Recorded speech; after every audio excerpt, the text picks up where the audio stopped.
Did an arm workout today. Got my wee script here because I'll ramble like crazy and it'll be so difficult to edit.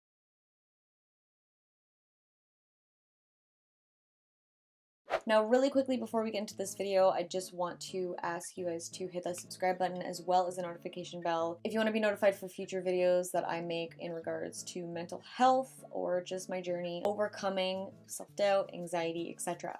Be sure to also like this video because it does really support my channel. Follow me on all my social media as well. It's always the first pinned comment in the comments as well as in the description box below. So when I first started brainstorming for this video, which somebody actually did request this video, so thank you very much for the request, I tried to think of the first time I realized what I was experiencing was in fact anxiety. To be honest, that moment for me was kind of like, oh, that's what it is. And I don't have necessarily a specific time or year or age when I realized it. It was just kind of as I got older and started maturing. But I can just remember feeling relief, like I wasn't alone in my fears or overthinking. That anxiety was extremely common and that there were ways to cope with it. My education on coping mechanisms definitely went short because I didn't actually know what anxiety was until I started going on the internet. Now, what coping was or did was something I still hadn't quite figured out, even though I was still using unhealthy coping mechanisms as my way of dealing with my anxiety. Anxiety for me and many others, because these are common symptoms I found on Mayo Clinic, are increased heart rate, feeling uneasy, nervous, panicked, cold hands and feet, sweating, which actually has recently gotten a lot worse for me, trouble concentrating, so having trouble focusing on anything but what is causing you anxiety. I often get headaches or tension migraines, and I get very quiet, which is not normal for me. I'm a very chatty person. So you may experience less or more symptoms. Some symptoms may vary in severity. You may even experience anxiety or panic attacks. Now, I probably should have prefaced this video by saying this, but I'm not a professional. This is just my own personal experience with anxiety, how I cope. I do talk to a therapist. That's actually been a fairly recent thing, and she has been really helping to guide me through my anxiety, and she's also encouraged my healthy coping mechanisms as well as to help me become more aware of what unhealthy coping mechanisms I've basically used my whole life, unfortunately, because there's no freaking education in anxiety or emotions in school. Like, just infuriates me. It just makes me so angry that our school system failed us in countless ways. I also really quickly want to say that if you are experiencing anxiety that's so severe that you are having suicidal thoughts or suicidal tendencies, reach out to a hotline. I put some in the description box below. But please, you are here, you are loved, and you are needed. Okay. It's such a stigmatized thing to talk about, and it's also can be a very triggering thing to talk about. I think it's something that we really need to start being more open about and being more honest about. I have personally experienced suicidal thoughts. I would never do it. That's like the weird thing is like I go through times where I lose the will to live, basically. I wouldn't do anything, but I'm basically miserable and just wanting to almost escape my body and just, you know, not be on Earth for a little while. Eventually gets better. Anyways, back to what is happening back here.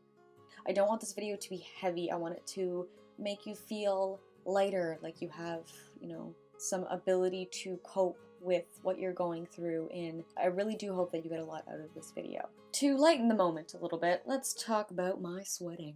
I mentioned it is a symptom that I do deal with, as well as seems to have progressively gotten worse over the years. Now, this could be related to the fact that I did switch from generic to more natural deodorants or something along those lines, but it has made me quite self-conscious, I'm not gonna lie. So that sucks. Now, when I say I sweat, I don't mean like workout sweat where, you know, you're just kind of that extra little bit of salty. I mean like stress sweat, like BO smelling, not the good kind of, not, is there a good kind? I guess there is kind of a good kind of sweat, depending on what you're into. I truly mean that my underarms get soaked. This is a dramatic recreation, but you get the idea. This is pretty close to what I look like when I'm dealing with stress, whether even if it's watching a stressful TV show. I'm not even kidding you. I do also deal with what I believe is stress rashes because they only appear when I'm stressed out and I get that stress sweat, but it's like red, irritated, itchy, flaky. I know it's really disgusting, I'm sorry. That has been something I have also been dealing with, unfortunately. Now I'm sure there's going to be someone who says that the reason I'm getting odor and stress rash is because of the fact that I have hairy armpits, but I assure you it's not. It has been like that since before I stopped shaving my armpits, so don't even bother commenting. One of the deodorants that I just stopped using possibly contributed to it, I'm not 100% sure. Once I stopped using that one and you started using a different one, it seems to have gotten better, or my stress levels seem to have kind of leveled out a little bit. Like I said, I did recently switch to a different deodorant, and I'm sure you guys have heard of it. Unfortunately, this video was not sponsored by them, even though that would be great. I kind of just looked at the website one day. YouTuber that I watch, they had a sponsored video by them, and I was like, you know what, I've heard a lot about this deodorant, let me go check it out. So I checked, and first of all, it had free shipping, so I was like I had to. I kind of had to get it. And second of all, it is plastic free. Oh, I haven't even told you the name, have I? It's called Native. I'm sure you guys have heard of it. It says plastic free on there, which is incredible. Even the packaging when they delivered it was all plastic free, so that was amazing. So it's been working really well for me. I kind of wonder if it's because it doesn't have those ingredients in it, but I'm not really sure. Again, I really have no idea. And it also really, really helps with like the odor when I do experience stress sweat, so that has been really good. And it smells so good, it's just icing on the cake for me. Cherry on top. I do really think it's important to acknowledge the unhealthy coping mechanisms that I didn't realize, but eventually did realize that I was using to deal with, or more accurately, suppress my anxiety. Typically, you would catch me sleeping it off, binge watching TV, just, you know, anything. Just something that will keep me entertained and keep me distracted for hours on end. Eating like shit or having no appetite at all. It's one extreme or the other. And I'm sure that there are more, but those are the ones that I can think of in my script. I was gonna say off the top of my head, but that doesn't make sense.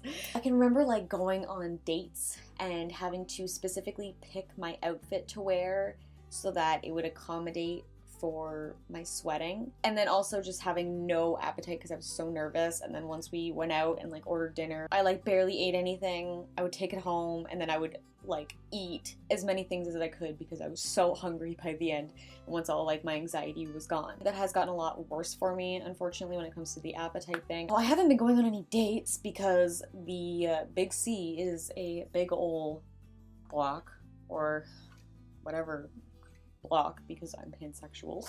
I have mentioned this in previous videos if you've seen them, where I'm having a lot of trouble with eating just since basically COVID started, but this has been a pretty repetitive cycle throughout my whole life, unfortunately. Now, to be honest with you, a lot of my anxiety surrounding dating is due to the fact that I was sexually assaulted, so I can understand nervousness before a date. This is rooted so much deeper for me, being a sexual assault survivor. It almost feels like my body is triggering that like fight, flight, or freeze response. I used to come home relieved because most of the time it went well, but so exhausted, mainly because I hadn't eaten all day, but then also just anxiety is draining.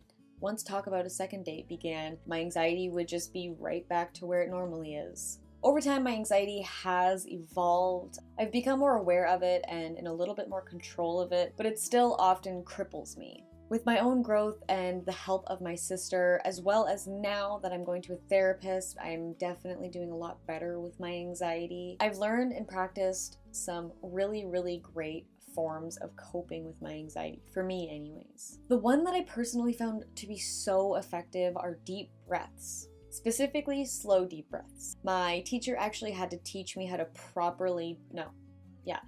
did I say teacher?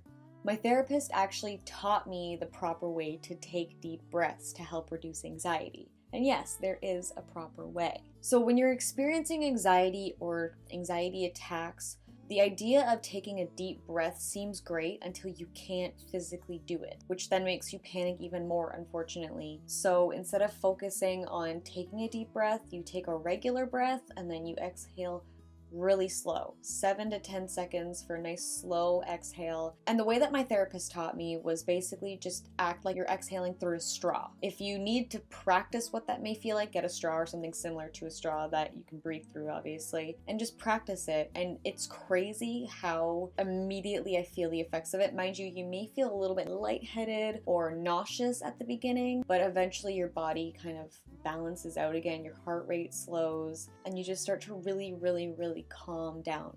Plus, the best part about that is you go from focusing on your anxiety and what you're anxious about to focusing solely on your breath and controlling your breath.